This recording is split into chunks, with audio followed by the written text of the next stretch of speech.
What is up, guys? Ivan here with getivan.com, and in this video I want to show you guys this desktop UI Python script that I had ChatGPT make for me. It took me a little while to get it to work properly, but what it does is it allows you to create Dall-E 3 images from a UI on your desktop. So this is a free script. If you want the code, you can go below this video and I will put this in a pastebin file, and maybe some other formats over time. But you can grab the code and get right to it. If you know what you're doing, you'll have to pip into certain things, but it's really simple.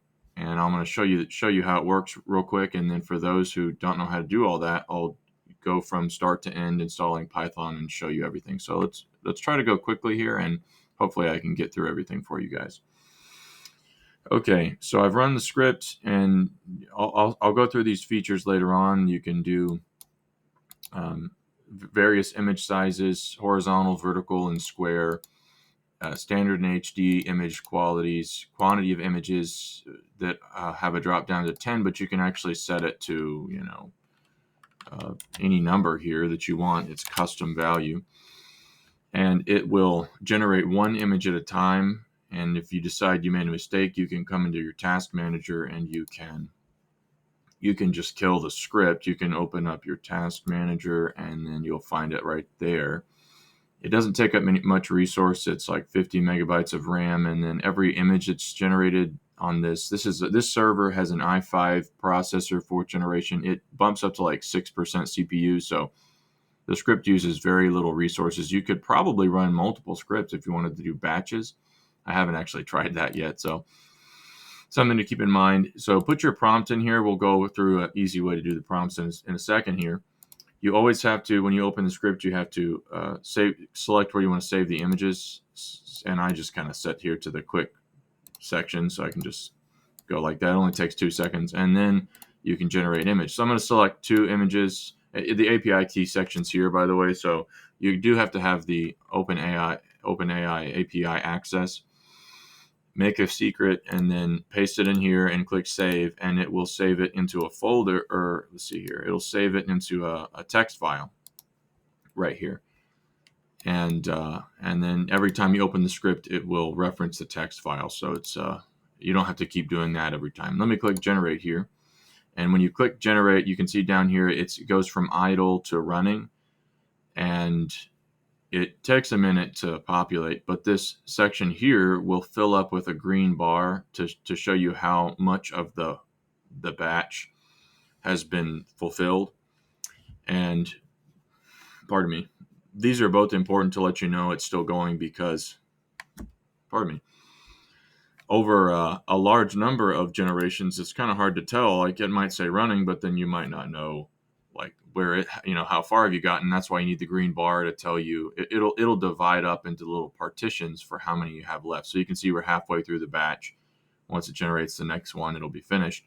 You can see previews here, and if it generates beyond like 7 images, there's a scroll bar down here where you can preview them by dragging the scroll bar. So really convenient. And then as they're finishing, you can also go to your folder and open that folder and check out all the different things you've generated. So this is kind of the concept that the prompt is based off of, that I had the web UI interpret. And then these are some of the samples we just created based on that interpretation. And so for those who don't quite get like why you would want this, anybody who's using a lot of image generation knows how annoying it is when you're in the web UI to get throttled, where it's like, okay, you can't use this for another 2 to 4 hours, and then you're just kind of like, well, that's a bummer. And also every generation, sorry about that, every generation is only like 2 images at a time, and then the web UI can be finicky, it can be fussy. It's not as much of an issue when you're using the API. And so the API, it's a little bit more expensive than if you were just using the web UI all day long every day. Let me show you the prices here.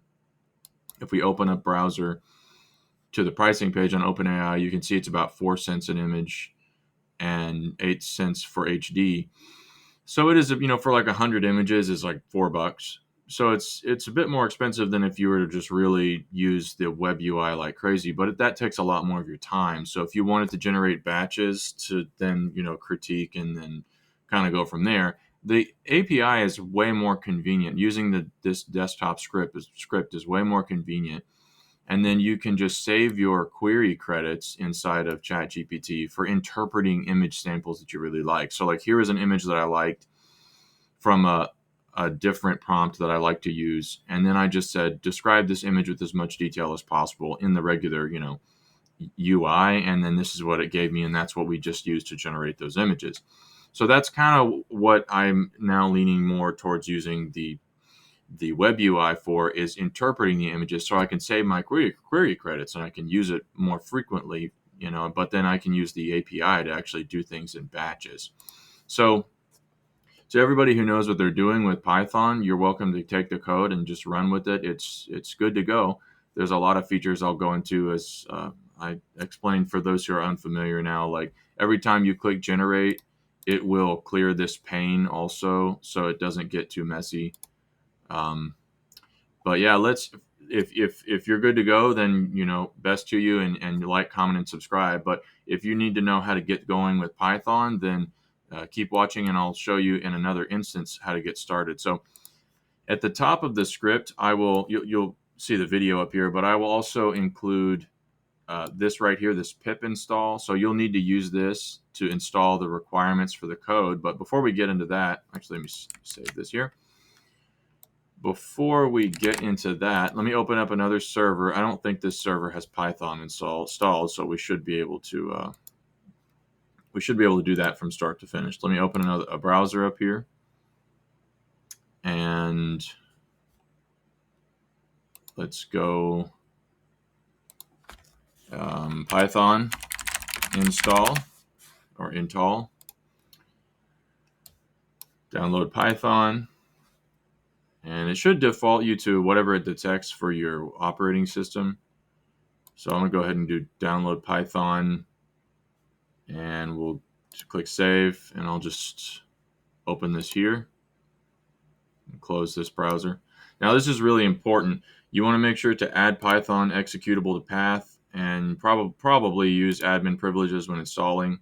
So I'm going to go ahead and this is important because if you don't add it to path, then when you do the pip installs for modules, you have to be located in the folder from command line, and it's just a pain. It's better to do it globally. So I'm going to go ahead and install, do yes. And if you're on Mac or Linux, you're going to have to do some searches on how to do some of this stuff. So I'm sorry about that, but yeah, this is just, it shouldn't be too complicated. There's probably some videos out there. And this won't take very long. I tested this earlier on another server. Okay, it's going real fast. And this server, you can take a look while we're waiting on that. Here are the specs on this server. So this is a i5. I think that's 4th generation, close to 3 gigahertz CPU. So I get these refurbished from eBay for less than $300. They work really well for a bunch of remote processing things that I like to do, and scraping. I'll go ahead and disable path length limit. I don't think that's not really going to be I don't think that'll be a problem. But we'll go ahead and do that. That has to do with I don't think it's default because they want to stop like long queries from occurring, but we'll just go ahead and do that. Okay, so then you can come down here, you can go command prompt. So you open up command prompt. I have it shortcutted. And then you'll just, so once Python is installed, you can just paste that string for pip install requests pillow open API. So this will do its thing. And actually, I don't think that the latest version of Python comes with the latest version of pip. It's not a big deal, but you can come in here and copy this thing that they ask you to do and install this. So this upgrade. But you should be good to go once those things are installed. And then you'll want to make a folder. and I like to call it Dall-E desktop UI. And I'll just put it over here. And then we'll come up into here, and I do recommend Notepad++. You don't need it. It's just convenient, like text editor to be able to view things. You can just create a text file as long as you can change the extension. And we'll name it the same thing, Dall-E desktop UI. And you can then go and grab the script that I gave you in the code below and enter it into that text file and save it. And then you need to change the extension of that text file to py. So that's the .py. That's the Python extension. If you're on Windows, you can actually change it to .pyw, which will make that black command prompt thing that pops up. It'll make it so it won't show up. But in all the operating systems, you can run it like this. But before we do that, we're going to make a folder for, I'm going to call it image-output. And so that's where we save the images. So let me run the script now. And it says that there's no API key found. So yeah, you gotta, and I'm gonna go ahead and do this full screen. It's convenient to do that. So this is where you kind of got to go over to OpenAI API.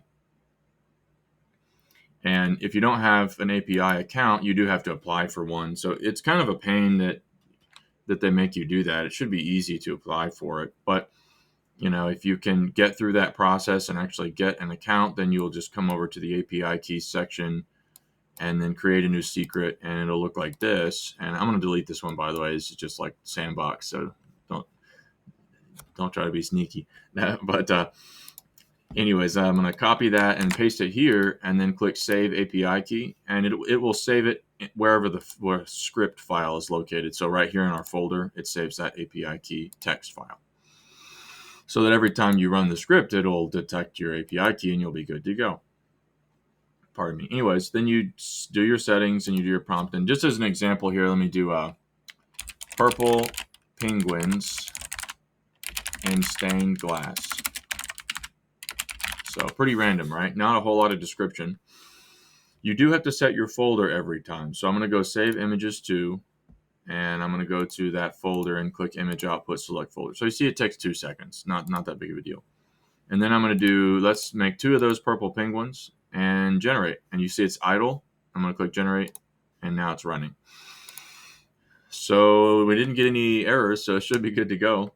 If you decide that you want to, modify the script, you can just paste it straight into ChatGPT 4.0. 3.0, 3.5 cannot interpret what's going on. It's an absolute nightmare. But just paste it to 4.0, and then you can actually run the script from command prompt by running it as like, a part of like the destination of where the file is located, the script file.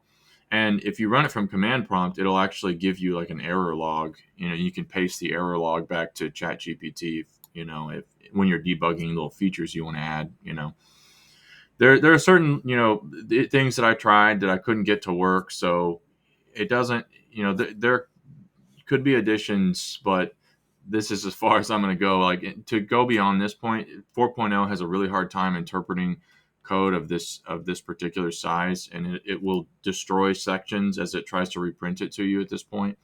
So the next step to improve this is to make it modular, so that ChatGPT can handle it in chunks, and that means I have to restructure the whole program. So I'm not really willing to do that for a while. But as you can see, it works. It gets you what you need, and then you can just go down here into your image output folder and grab your purple penguins, and hooray. So that's pretty much it. Thanks for watching. Like, comment, and subscribe, and I will catch you guys later. Bye-bye.